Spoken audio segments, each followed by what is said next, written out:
I want to get your guys' thoughts on the Barcelona situation in general. So there was the news that came out today, and I love this. It's actually one of the things I check up on the most is the fact that like they haven't registered any of their signings. It's not atypical. They've done that before. 24 hours before their first La Liga match, they've registered a lot of their new signings. So it's not like they've never done it this close to their first match before. But they play on Saturday. They have not registered any of their 4 new signings. 4, is it? Yes.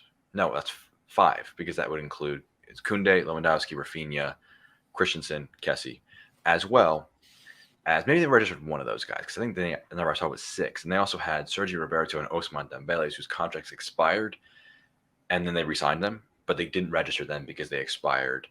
They were a free agent for a period, and then they re-signed them, so they're not registered. Like they can't technically play right now. It could change, but they need some wage cuts elsewhere. But there's this massive pressure on players like Martin Braithwaite and Frankie De Jong, Gerard Piqué, to lower their wages. In the case of Braithwaite, they wanted to leave the club entirely. They said, like we'll cut ties free. You can go sign a new contract. He supposedly has an offer for 3 times the wages in Saudi Arabia. But the fan pressure on the players is nothing like I've ever seen before, Owen. Like it's just unbelievable. So I guess from your perspective, the role the fans can play in terms of pressuring players and offering that push, is that a good thing? Do you wish Liverpool fans could sometimes be as ruthless as that? Or do you look at that with a bit more of a pessimism? No, I don't think it's a good thing at all. I think Jurgen Klopp would absolutely despise it.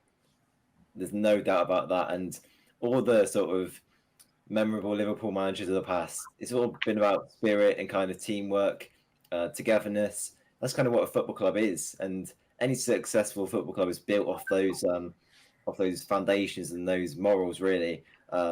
So like Barcelona, they might have some of the best players in Europe right now, but they're not together. You see, the fans are just totally disconnected, and they're very spoiled. To be fair, it's like Real Madrid to an extent. They're one of the best teams of all time. If you look at kind of the squads that they've had in the past, it's like they will go down in history, and well, they have gone down in history. And it's like the way they're playing it right now, it's like unheard of. The things they're trying to do with De Jong, trying to get him to sign take legal action against him, it's just outrageous. It's like there's nothing they can even do about it because it's never been done before. So there's no rules or regulations about it. It's like, how do you handle it for La Liga and Spanish football? But I don't think Barcelona will ever kind of liquidate or go bankrupt. And if they do go bankrupt, then I think the Spanish government is going to have to step in because the amount of revenue that Barcelona bring in, it's unbelievable. So they can't afford it simply for their city. Yeah. No, I think Barcelona, and credit to them, they're leveraging the fact that they're too big to fail.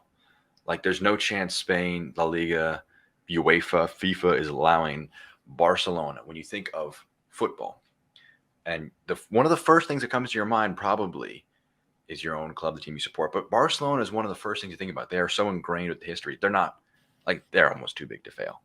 Like so, Anthony, you were shaking your head when I was kind of posing the question on the fan relationship, kind of how that's being played out. I guess kind of your vantage point on things. Mate, you know when fans turn on players, it's like so weird.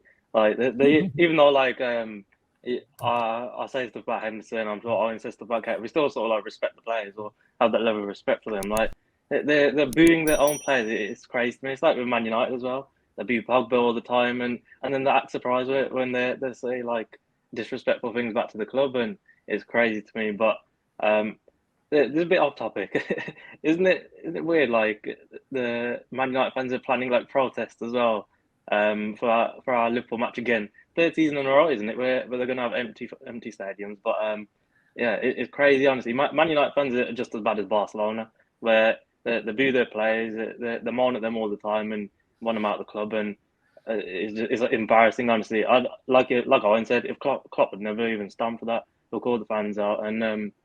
He did, didn't he? Remember when it was West Brom where we drew 1-1 and he sort of, not necessarily celebrated, but got all the players together to congratulate the fans, I guess, on staying to watch us get a last-minute equaliser for Origi. But stuff like that, it's like it's togetherness, and you don't see that at clubs like Barcelona or Man United. And there's like a political element to the way things are at Barcelona because vote in their president and like the administrative side of things, which I can't imagine that makes Laporta or Bartomeo's job for him easy at all, because you have to like do good right now. It's very clear Laporta is just trying to deal with right now, the next election cycle, but he's not thinking about 10 years from now when they have had 10 years of like only 75% of their TV revenue, all that kind of stuff. I don't know. Louis, I'll let you kind of round out the thoughts on Barcelona situation, because it's not really transfer related. Well, it is transfer related, but if I'll pose it this way, so it's a little different. If Liverpool began selling a quarter of their television revenue for the next 25 years, and they sold half of their merchandising branch of things, so they got less money for every kit they sold, to be able to sign Robert Lewandowski this summer, I'll just use him as the exact example, where would you be sitting on that in terms of your comfort level, your angst with the club's future? I mean, what I wanted to say was about the Man United thing as well. Like, I think I think Man United, the Glazers, would love to have the Barcelona fans supporting them, because I think, they boo their own players, but Barcelona fans just seem so docile to the way that the owners are running their club and the financial situation. Like that, they are. I mean, maybe not the ones who actually live there and are like actually born and bred Barcelona, or at least in Spain. But I feel like the ones who live in England have for some reason decided to support Barcelona. Nothing against global fans, by the way, but I just think living in England and supporting a Spanish team, a Spanish giant, is the most trophy hunting you can get. I think that's a different level.